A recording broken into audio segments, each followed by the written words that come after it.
So how do you play support in Guild Wars 2? This is a question that especially new players have quite a lot. And today we want to answer this question in quite a lot of detail.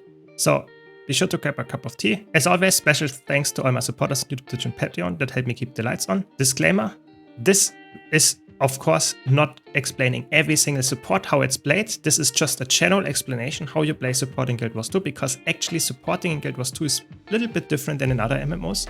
It involves a little bit more of different stuff that is not really usual to see as a healer like you would see in another MMO. And of course, this is also my take on the matter. Sometimes people play it a little bit differently. This is just my take as someone that played a lot of PvE and actually should know what they are doing. So with that much out of the way, let's start. The first basic, and this is actually something that I would say is not very clear to a new player, is the positioning. As a support, you are most likely the most important person in the whole crew.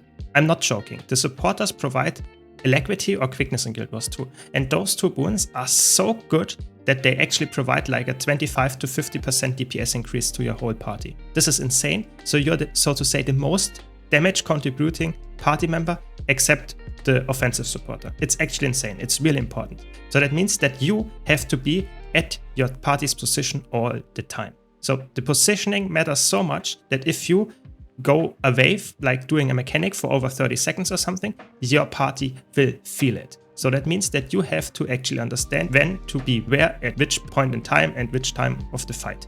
This is really important, and this is especially important if you play, example, Firebrand or classes that have some kind of special boon application area, so not just a circle around them that is quite big, like some attacks actually have 600 radius. It's insane, it's almost the whole map, feels like at least.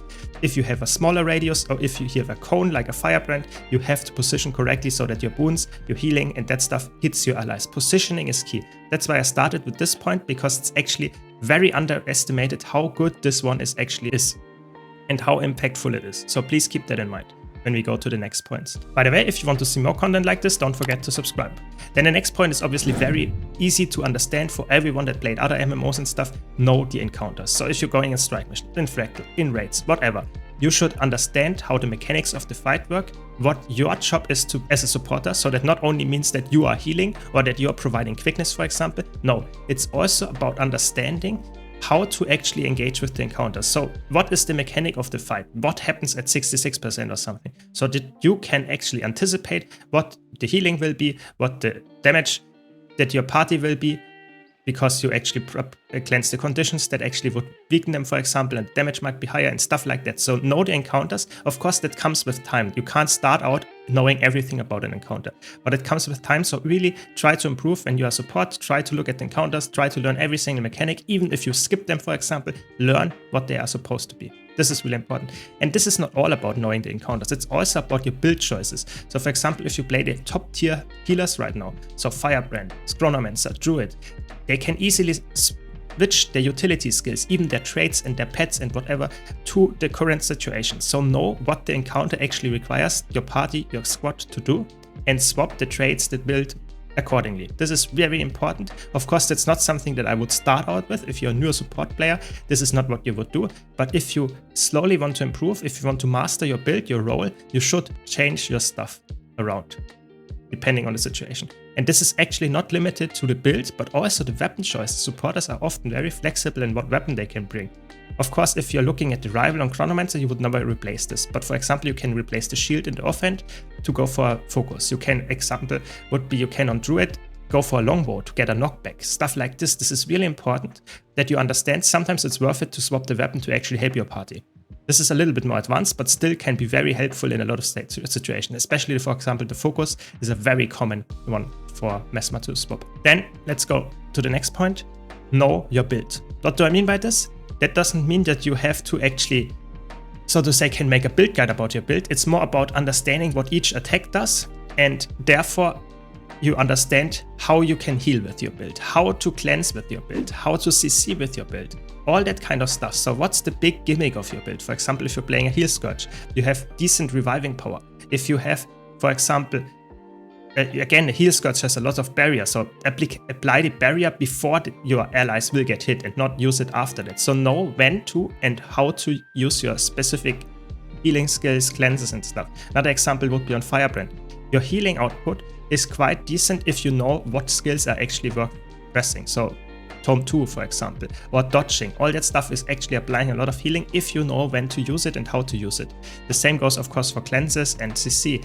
If you know which attacks actually have high amounts of CC, so you can keep them to actually use when there is a CC break bar coming up. So keep that in mind. This is really important. Understand your build, know your build, adjust it if necessary. That's the important part. If you want a dedicated build guide for my healers that I mentioned in this video, be sure to check out my links in the description. For example, for the Heal Chronomancer guide here, or the Heal Firebrand guide here. Then the next point that I want to bring up is understand how party composition, squad composition in Guild Wars 2 functions. This is a really underrated thing again, because understanding that if you are a Alacrity healer, you need of course a quickness DPS with you to actually fill the whole boon output. But that's not all of it, that's the important part. If your build, for example, lacks upkeeping swiftness or even might to 25, then you should either find someone that offensive supporter, DPS even, that applies some might to actually go to 25 might. That's the first thing, or going to always having 100% swiftness up, that stuff. This is really important, that's not that easy, so understand how much boons you output, test it on the golem for example, how high you can keep up the boons permanently. This is really important to understand, and if you can't upkeep swiftness, for example, swap to another relic, Fabber is coming to mind here, and that kind of stuff. So adjust your build or adjust your party and roles depending on the situation. So if you're playing, for example, Heal Scourge, you have problems upkeeping stability. That can be really easily negated if you, for example, go for Quickness Herald with the Dwarf stance, because then you actually have a lot of stability uptime as well. Of course, this is something that your party needs to figure out, so sometimes it's important that you understand this is a very good combination of supporters, sometimes it's not. So keep that in mind. It's not something that you can do on your own, but you should at least consider what your weaknesses are on this build and if it's actually worthwhile playing the build. For example, if you don't have any stability provider in your party and the fight does need a lot of stability to deal with the mechanics, then I would say maybe not play this support, maybe play another role. This is what I want to mention here. It's really important. Of course, you can play every support on every fight, but on some fights you will struggle quite a bit just because of your choice. And of course, if you can fill the holes with your other teammates, if you talk to them, if you write them what the problem is, and they can fill up this missing piece. This is important. And of course, as always, let me know your comments on this. I'm really interested if you have some other tips for new players here, but those were my most important tips, and I think they're actually helping you a lot. If you understand all of them, you actually will know how to play support in Guild Wars 2. I hope you liked this video. If you did, be sure to leave a like and subscribe for more content like this. If you are looking for the best healers right now, be sure to check out this tier list where I debate every single healer that you can play in Guild Wars 2 and how good they are. Thanks again to all my supporters on YouTube, Twitch and Patreon. Thank you for watching, and I hope to see you all in the next video.